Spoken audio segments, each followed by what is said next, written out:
The turkey wasn't even finished when Declan said it. Loud enough for the whole table. Nobody wants to hear this. You're crazy. You know that? My mother looked at her plate. My aunts went silent, and I felt 14 years old again, the little girl nobody believed. Then his girlfriend's phone started playing an audio recording. My father's voice, clear as day, saying my brother's name. My name is Charlotte Miller, and I grew up in Detroit, Michigan, in a house where the rules were simple. Declan was believed. I was questioned. Declan was celebrated. I was managed. And if I ever pointed that out, even gently, even carefully, I became the problem, not the dynamic, not the favoritism. Me. That was the foundation my childhood was built on, and I didn't even fully understand it until I was old enough to have the words for what had been done to me. Declan is 4 years older than me, and from the time I was old enough to notice, he had this gift, this effortless ability to walk into a room and make everyone feel like the sun came out. Teachers loved him. Neighbors loved him. My mother, Winifred, looked at him like he'd personally hung every star. He was charming in that particular way that certain people are. The kind of charm that makes you overlook things you really shouldn't overlook. And our family overlooked a lot for Declan. A lot. My father, Rupert, was different. He was quiet in a way that felt intentional, like he was always watching, always calculating, always filing things away somewhere deep inside himself that nobody else had access to. He wasn't warm in the traditional sense. He didn't coach my soccer games or show up to school plays with a video camera. But there were these small moments, a hand on my shoulder when Winifred dismissed me at dinner, a look across the room that said, "I see what's happening here," that made me feel like somewhere inside that quiet man, he knew, he saw. He just never did anything about it. And for a long time, that silence hurt almost as much as the favoritism itself. The memory that defined my childhood, the one I've carried in my chest like a splinter that never fully came out, happened when I was 14.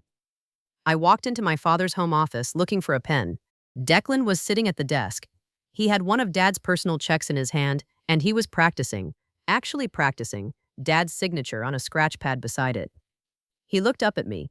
No panic, no guilt, just this slow, almost amused smile, like I was the inconvenience in this situation. He said, "You didn't see anything."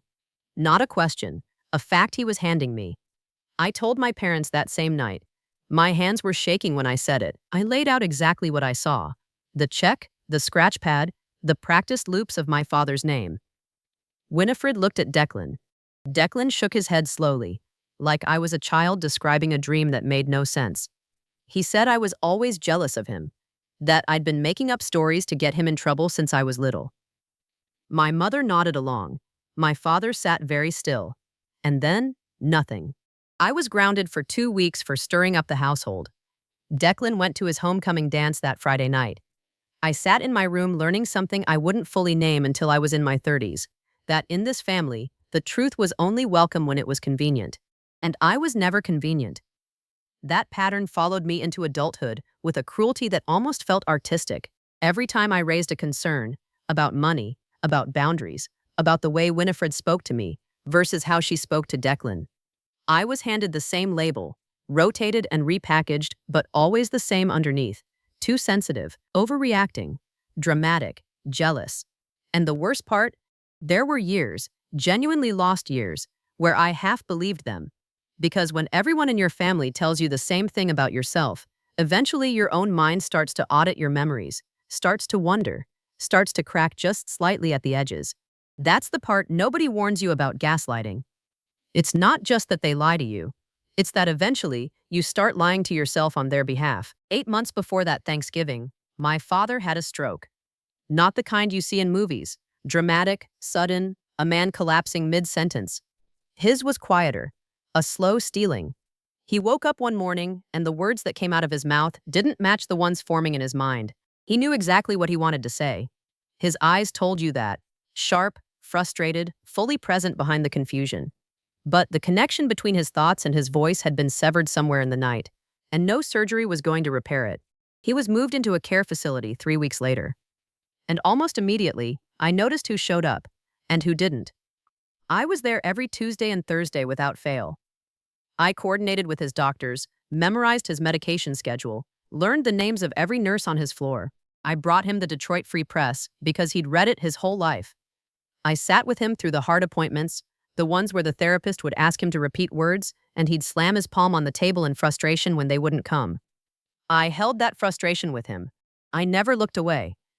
Declan came on the first Sunday of each month, arms full of flowers the nurses fawned over, staying exactly 45 minutes before remembering somewhere else he needed to be.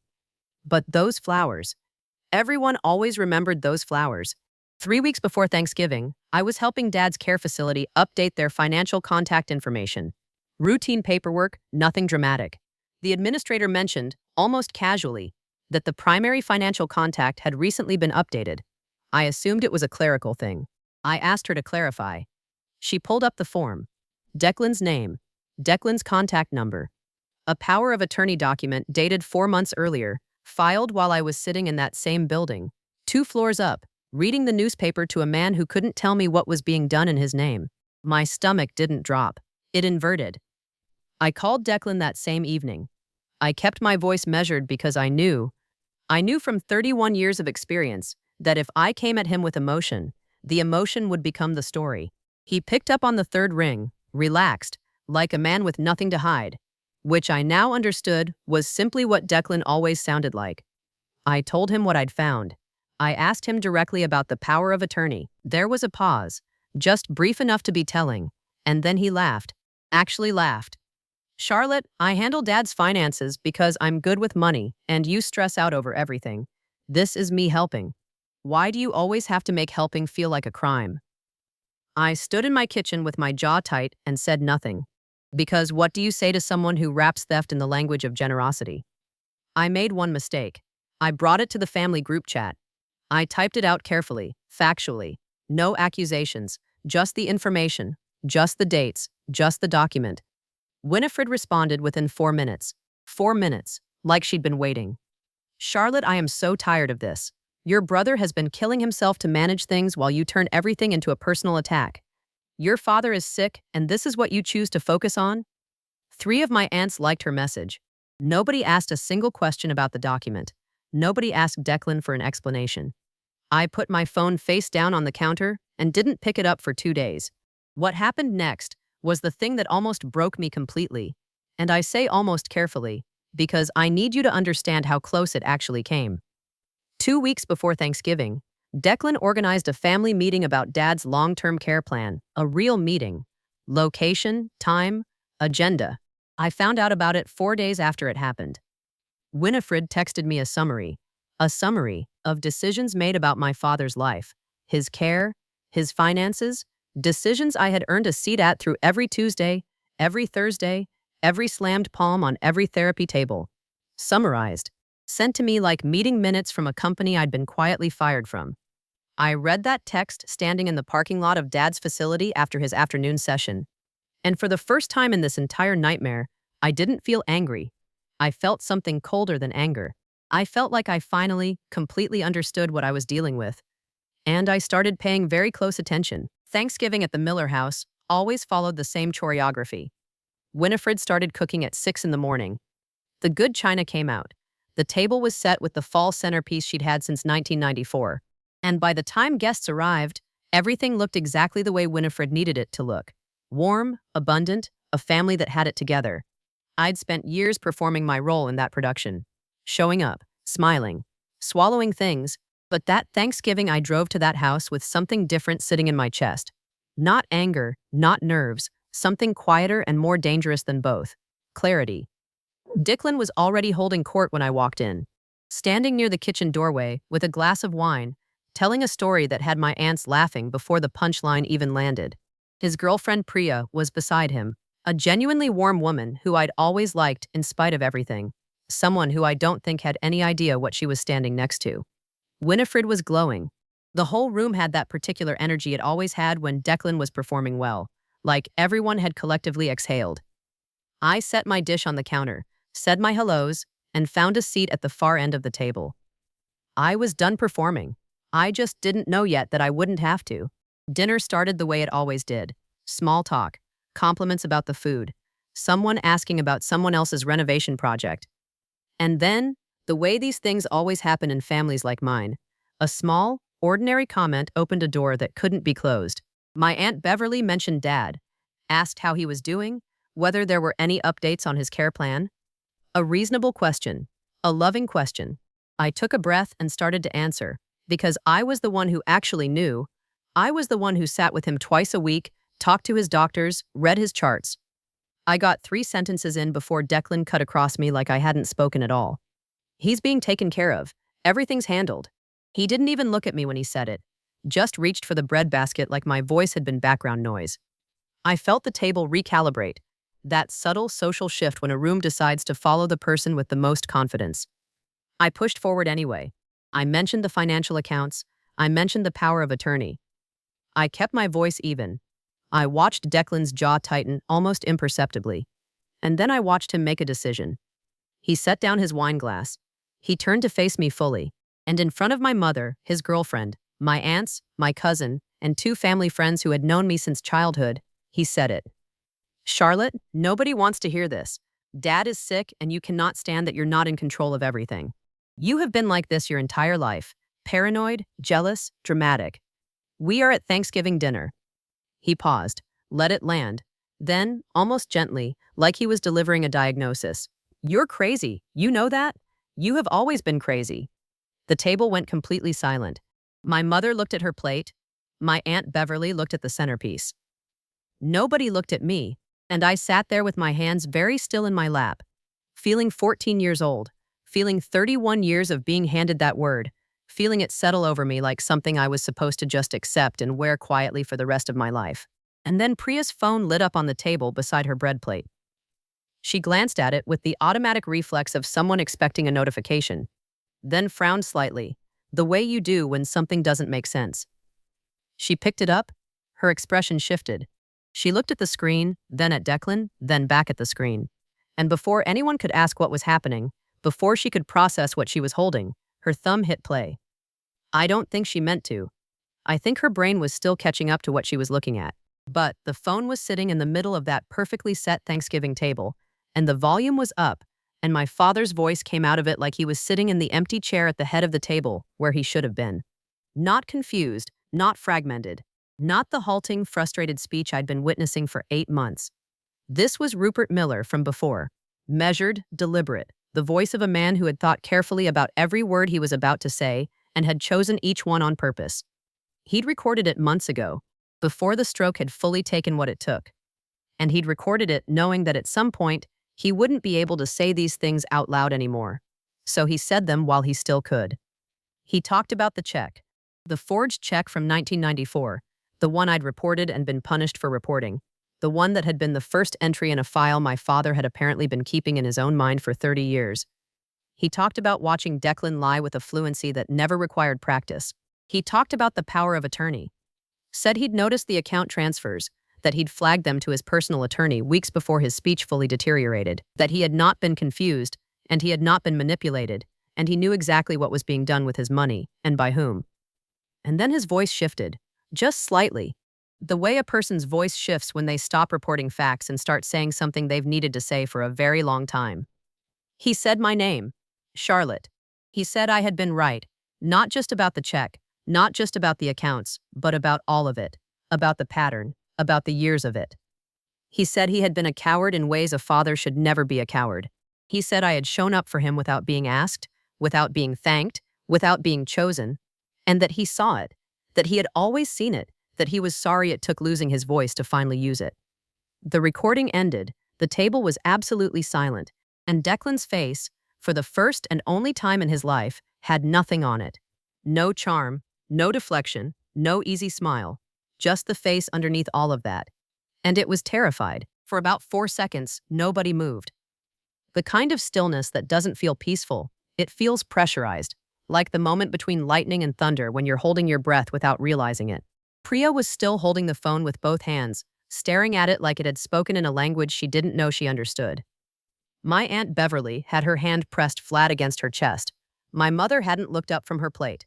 And Declan was already moving, already calculating. Because that's what Declan does. He doesn't feel things first. He manages them. He reached across the table toward Priya's phone with that particular brand of casual authority he'd spent his whole life perfecting. The move of a man who fully expects the world to comply. Priya pulled it back. Not dramatically, not with a speech. She just shifted it out of his reach and looked at him with an expression I will never forget for as long as I live. It wasn't anger. It was the specific look of a woman quietly revising everything she thought she knew about the person sitting next to her. Declan caught that look, and I watched something flicker behind his eyes, not guilt, not remorse, just the cold recognition that this particular situation had moved outside his control. He pivoted instantly, smoothly, the way only someone with decades of practice can pivot. He looked around the table with a short, almost incredulous laugh, the laugh he used when he wanted everyone else to feel like they were overreacting. Okay, I don't know what that was or where it came from, but Dad had a stroke. His mind was compromised. Whoever put him up to recording something like that was taking advantage of a sick man, and I think we all know. He stopped, because I had started laughing, not a breakdown laugh, not a hysterical laugh, just a single, quiet sound that came out of me before I could stop it. The involuntary release of someone who has been holding an enormous weight and just felt it lifted without warning. Every head at the table turned to me, and I looked at my brother with 31 years of accumulated clarity and said, very quietly, he wasn't in his right mind when he finally told the truth? Or only when he was covering for you? I didn't raise my voice. I didn't need to. The question sat in the middle of that table like something solid. Declan opened his mouth, closed it, opened it again, and for the first time in our entire lives, nothing came out. The man who had a response to everything, who had talked his way out of every corner since we were children, had nothing. And the silence that came from him was the loudest thing I had ever heard. Winifred chose that moment to cry. I want to be precise about that because it matters. She didn't cry when the recording played, and my father's voice confirmed 30 years of what I'd been telling her. She didn't cry when she heard her husband call himself a coward for not protecting his daughter. She cried when the table stopped being manageable. When the performance she'd spent decades directing started falling apart in front of company. She pressed a napkin to her face and said, "This is not what today was supposed to be." And I understood in that moment, with complete and total finality, that my mother's grief had always been about the inconvenience of truth, never the weight of it. My Aunt Beverly said my name, softly, in a tone I hadn't heard directed at me from anyone in that family in longer than I could remember, something careful and honest in it, something that cracked a small corner of the wall I'd built to get through that dinner. I looked at her. She looked back at me with wet eyes and gave me the smallest nod. Just that. Just a nod. But it meant, I heard it. I believe you. I always should have. I had to look away because that small acknowledgement, from someone who had sat at that table for decades and said nothing, hit me somewhere unguarded in a way that Declan's exposure hadn't. Strange how the kindness undoes you faster than the cruelty ever could. I picked up my bag from the floor beside my chair. I didn't make a speech. I didn't list every grievance I'd been carrying since 1994. I didn't look at Declan again because he had already received everything he was going to receive from me. The one question that dismantled him, the quiet laugh that told him I was no longer afraid. The 31 years of being called crazy that had just been publicly, permanently, irrevocably answered. I pushed my chair back. I stood up, and I walked out of that house on a Thursday afternoon in November, with my hands completely steady and my eyes completely dry. Not because I wasn't feeling anything, but because what I was feeling was so enormous and so long overdue that my body didn't have a category for it yet. It wasn't victory. It wasn't relief. It was something older and quieter than both. It was the feeling of finally, after a lifetime of being told the ground wasn't there, finding solid earth beneath your feet. The recording hadn't been meant for Priya at all. That part came out 3 days later, pieced together through a phone call with Dad's care facility social worker, a steady, no-nonsense woman named Greta, who had been quietly instrumental in something I hadn't fully understood until that conversation.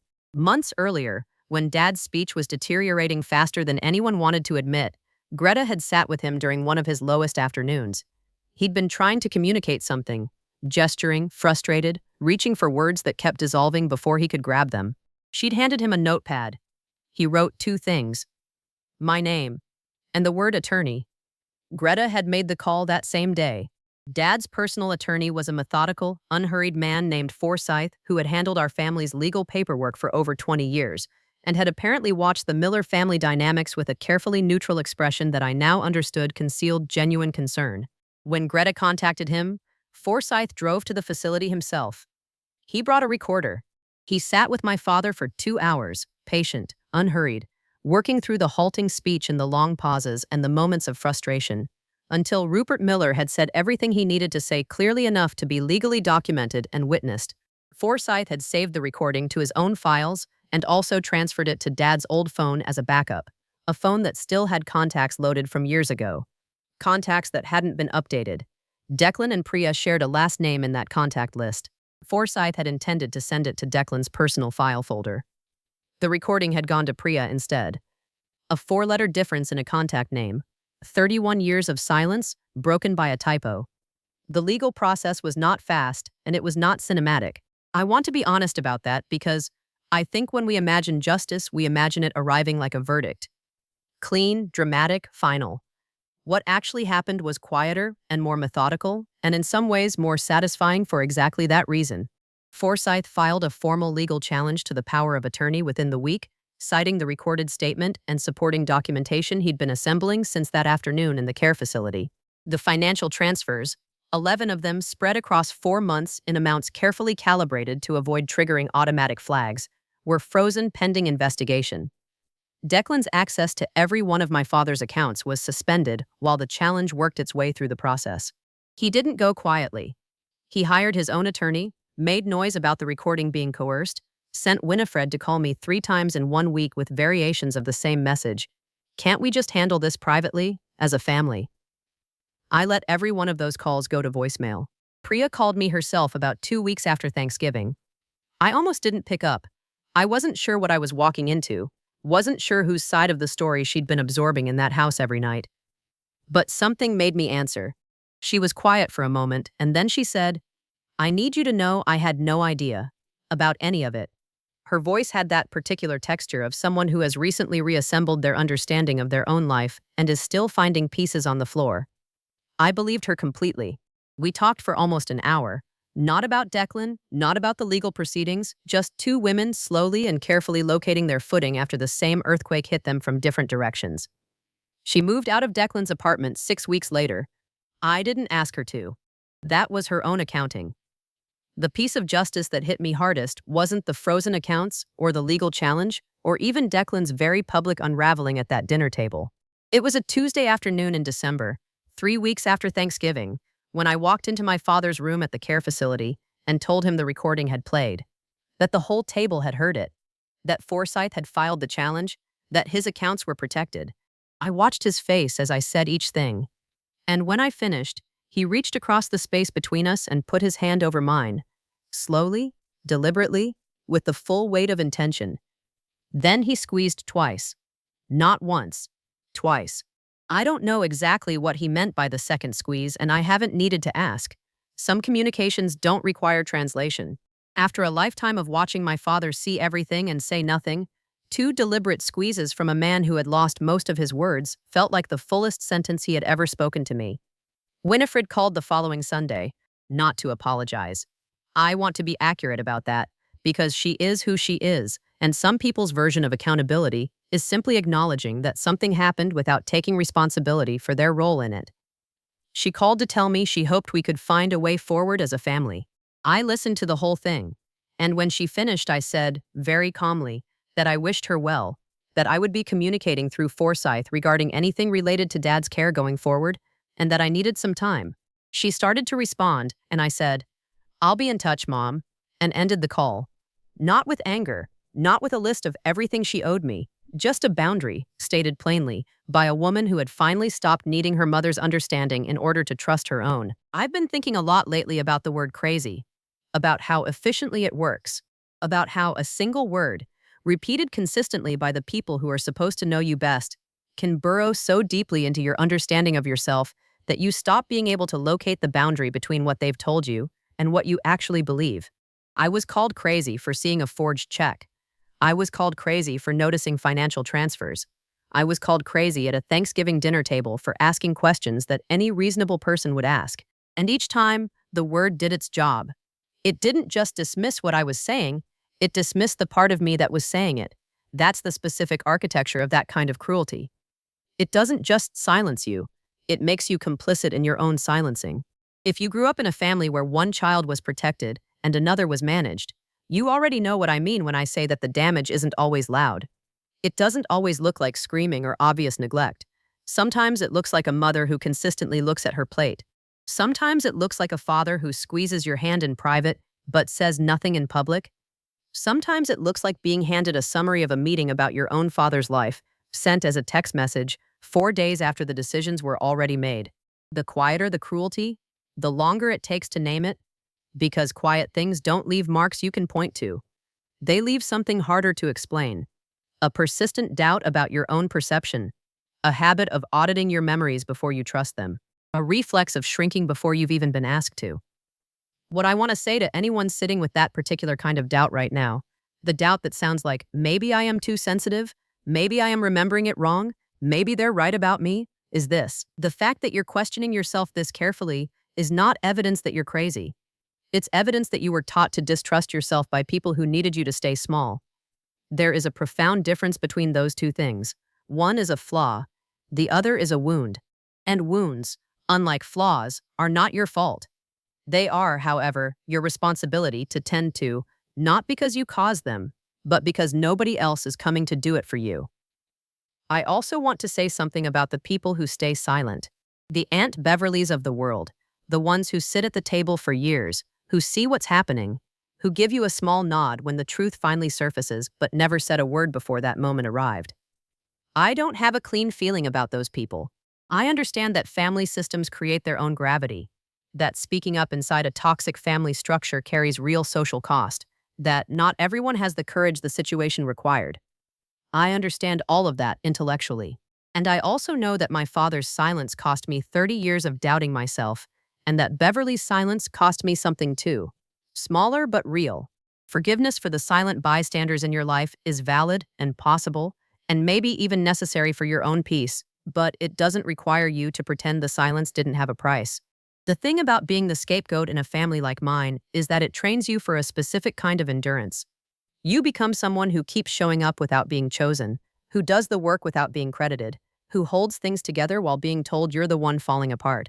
That endurance is real. It is hard-earned, and it is yours. But I want to gently challenge the idea that endurance alone is enough. Because for a long time, I confused surviving my family with healing from them. And those are not the same thing at all. Surviving means you got through it. Healing means you stop carrying it as the central organizing fact of your identity. It means you build a life whose foundation is not defined by what they took from you, but by what you chose to become anyway. That work is slower than a Thanksgiving revelation. It doesn't happen in a single afternoon, but it is the only work that actually matters in the long run. What I know now, sitting on the other side of that dinner table, is that my father found a way to tell the truth when words failed him. He planned it carefully, he protected it quietly. He made sure it would survive even if he couldn't deliver it himself. And I think about that. About a man who spent decades being silent, finally engineering his own testimony from a care facility bed, working with a social worker and an attorney, and an old phone with outdated contacts. And I think the lesson isn't just about justice. It's about the fact that truth has a particular stubbornness to it. You can suppress it, dismiss it, call it crazy, exclude it from family meetings, send it a summary text 4 days late. But it has a way of finding the table eventually. It always finds the table. If you made it to the end of this story, thank you. Not in a polite, automatic way. In the way that means something. Because stories like this one don't get told at dinner tables, or family reunions, or in the group chats where everyone performs their version of fine.